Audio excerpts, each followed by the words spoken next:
Ever wondered what the difference between plant and animal protein is? No? Well, you're about to find out anyway. Picture this. Proteins are like superheroes. Some, like the Incredible Hulk, are animal proteins, bulky, powerful, and sometimes a bit too much. Others, like Spider-Man, are plant proteins, lean, agile, and they come with their own set of superpowers. Now, I know what you're thinking. Protein superheroes? What's next, a Protein Avengers movie?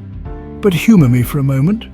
Proteins, like our superhero friends, are essential to our everyday lives. They help our bodies repair cells, build new ones, and contribute to our overall growth and development. Without them, we'd be as weak as a kitten playing with a ball of yarn. So buckle up, because we're about to dive deep into the world of proteins. Like an unsolicited text from your ex, proteins are everywhere, but not all of them are created equal. So let's talk about animal proteins first. They're like the overachievers of the protein world. Imagine a protein party, if you will. A shindig where the main goal is to bring together the 20 essential amino acids that our bodies need. Now, in this party, animal proteins are the guests that show up with all the dishes. They are the potluck champions, bringing all the necessary amino acids to the table. They're the ones who remembered the guacamole when everyone else just brought chips. That's right, animal proteins are complete proteins, meaning they contain all the essential amino acids our bodies need but can't produce on their own. Now, not all animal proteins are created equal.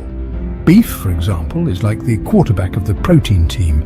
It's high in protein, sure, but also comes with a side of saturated fat. Chicken, on the other hand, is like the diligent librarian, quietly providing a ton of protein with less fat.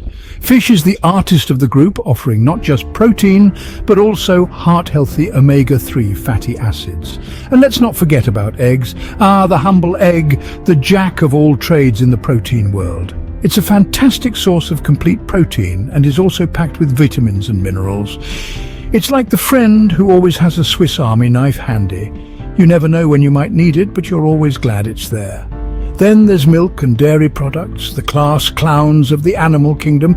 They're full of protein, yes, but they also know how to have a good time, bringing with them a host of other nutrients like calcium and vitamin D. So, in the grand scheme of things, animal proteins are a bit like the overachievers in school. They've got all the answers, they're always prepared, and they're essential to the functioning of the class.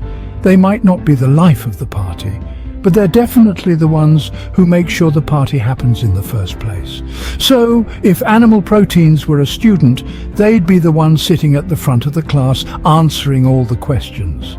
Now let's move on to plant proteins. They're like the quiet kid in the class who turns out to be a genius. Oh, plant proteins, what can't they do? They're the underdogs of the protein world, often overlooked for their more flashy animal counterparts. But let me tell you, plant proteins have a lot going for them. For starters, they're packed with fiber, something your body needs for a healthy digestive system.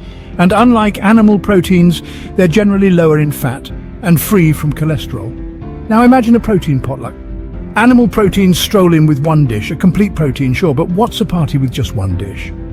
Boring, that's what. Plant proteins, on the other hand, they're the life of the party. They come in with a variety of dishes, each one packed with different amino acids. Alone, they might not seem like much, but together they create a feast of complete protein that your body will love. And let's talk sources. Did you know that a cup of cooked lentils has about 18 grams of protein, or that green peas pack a punch with 9 grams per cup? And let's not forget about quinoa, the grain that's not a grain, with 8 grams per cup. These plant powerhouses are not only delicious, but also incredibly versatile, able to be used in anything from salads to soups to main dishes.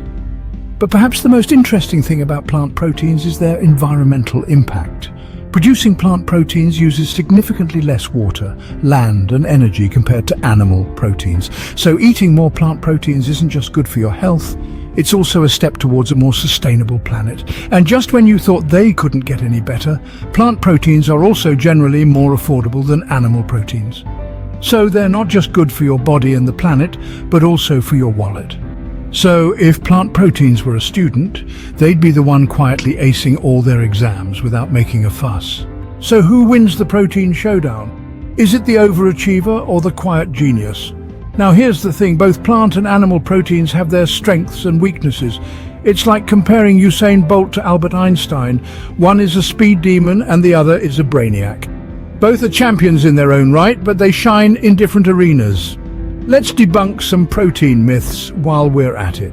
First off, the notion that plant proteins are incomplete and inferior. Now that's like saying a quiet student in the back of the classroom knows nothing. Just because they're not flexing their muscles all the time doesn't mean they're not packing a punch.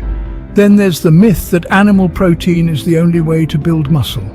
Well, tell that to the gorillas who are vegetarian and could probably bench press a small car. So what's the final verdict? Well, our bodies need a variety of nutrients, and that means a mix of both plant and animal proteins. It's not about picking a side, it's about balance. It's about understanding that proteins, like people, come with their own unique strengths. So, like a well-balanced seesaw, your diet should include both types of protein because, let's face it, no one likes a lopsided seesaw. So, there you have it, folks. We've journeyed through the protein-packed animal kingdom, dipped our toes in the plant power pool, and witnessed the final showdown. We discovered that while animal proteins are complete, plant proteins can be combined to pack the same punch. We learned that consuming a varied diet can ensure we get all our essential amino acids. Remember, whether they come from a cow or a chickpea, proteins are the building blocks of life. So make sure you invite both to your next protein party.